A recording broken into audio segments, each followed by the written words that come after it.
Yesterday, there were those marches. He has credited himself with hearing the people, and that's why he was elected. So what is he hearing when he sees those protesters marching? We heard a lot of what we heard on the campaign trail, John. I mean, I think they missed a tremendous opportunity yesterday to really engage America's women and men on the issues that President Obama's legacy has left behind. Why do we have 16 million women living in poverty? Why do we have millions of women and their children without access to health care, even though we have had the Affordable Care Act for 7 years now?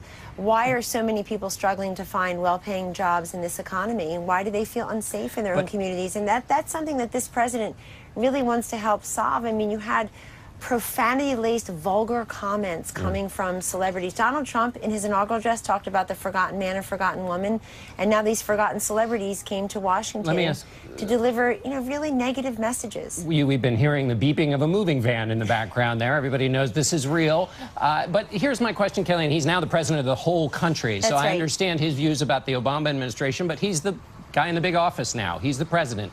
Does he look at those opponents the way FDR did? I wear their scorn as a badge of honor? Or does he do the same way Nixon did when he went down on the mall and met with the Vietnam protesters, talked to those young kids? What does he hear? What does he hear from the people who don't support him? He hears and sees a country that is divided. Donald Trump didn't divide the country, but as president, he has a great opportunity to help heal and unify it. And John, President Trump took a couple really big steps forward in that regard in his inaugural address. It was uplifting, it was unifying. He did reach across and try to engage people who did not vote for him, who maybe disagree with him politically and otherwise, to really come together. And he actually earlier in the week met with Martin Luther King Jr.'s son, Martin Luther King III, in New York, where they had an incredibly constructive and honest conversation about unifying and healing the country. If you listen to President Trump in his inaugural address, he talked about unifying and being aspirational, uplifting, and then the very next day you have people being very negative about him. But he's reached across. He's going to be a president for all Americans. Let me ask you what he's actually done. Obviously, there's some dispute about about whether there was an uplifting speech, but I want to ask you about what he's actually done that affects real Americans. He took an executive action on the Affordable Care Act. If for the 20 million or so who get their insurance that way, what's that going to mean to them? Well, for the 20 million who rely upon the Affordable Care Act in some form, they will not be without coverage during this transition time. But, John, let's talk about the millions who have already lost their health care, lost their insurance plans, lost their doctors. That devastation has been terrible for many Americans and their families. And what he wants to do in replacing Obamacare with a more patient-centric free market solution is to make sure these people have coverage. Lots of folks got caught in that trap and that gap, and he wants to make sure that through his plan you can buy insurance across state lines, you have health savings accounts, you block grant Medicaid to the states. Let me ask you this, Kellyanne. First things. One, the number of health insurance, according to Gallup, only 11% is uninsured in America. That's the lowest in the last 8 years. Is that the standard for Donald Trump's health reforms, that anybody anywhere who loses their health insurance, that will be seen as a failure of his health insurance plan? And I still don't know, if I'm on the Affordable Care Act, what that executive order, the action he's now taken, what should they think? Well, they should think that it's a great big step toward replacing Obamacare with a plan that works for more Americans, that truly makes it affordable and accessible. There are other Americans baked in your statistic there, John, who can't use their health care because their premiums have skyrocketed so dramatically in places like Arizona by 113%, in Pennsylvania 53%. And so people who actually count as having health care actually can't access it because they can't afford the premiums and the deductibles. So we want to make it easier for them. We hear from small business owners and families every single day that this is a crushing burden for them. Let me ask you, yesterday, the White House press secretary went out and gave a press conference. Why didn't he talk about this, which, as you point out, is such an important issue? Millions of Americans hanging to find out what their health care system is going to be like. Isn't that more important than the question of crowd size, which is what Sean Spicer was talking about?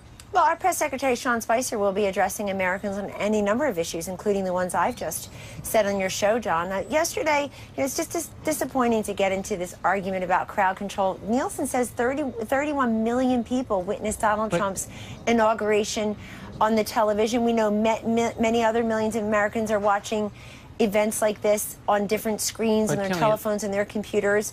And we know there was a prediction of rain, a big rain out that probably deterred many people from coming. But all that said, there were hundreds of thousands of people here. In terms of, we all saw it. I think, I'm into the things that we can quantify, and that does go to everything from the 2,600 counties he won in 31 to 50 states, and the millions who are in need that he's going to help. But that's in the past. I guess he's now doing things that affect real people, their real lives. No more rhetoric. This is real stuff. So why on a day when you could talk about when you can talk about a thing that the new president has done, the White House chooses to spend its political capital and its time on something that's quite petty relative to the big changes he's going to make in American health care? I think it's a symbol for how we're covered and treated by many in the press, John, and that's unfortunate. Look what happened the day before.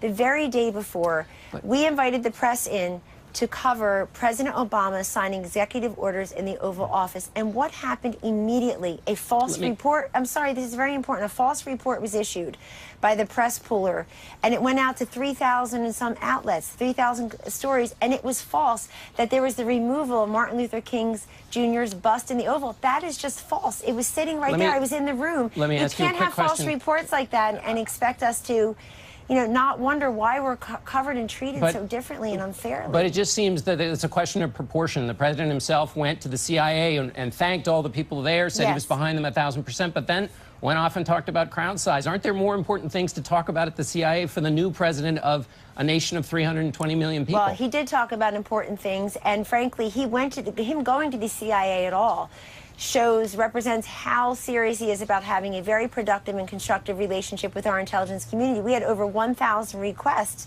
for folks to attend that. We can only accommodate 300 or 400. He will be back. John, why did President Trump plan on going to the CIA in the first place? He wanted to witness the swearing in of his new CIA director, Mike Pompeo, top of his class at West Point and Harvard. He's going to be a great CIA director, but why couldn't he witness his swearing in yesterday? Oh, because the Democratic Senate won't confirm him.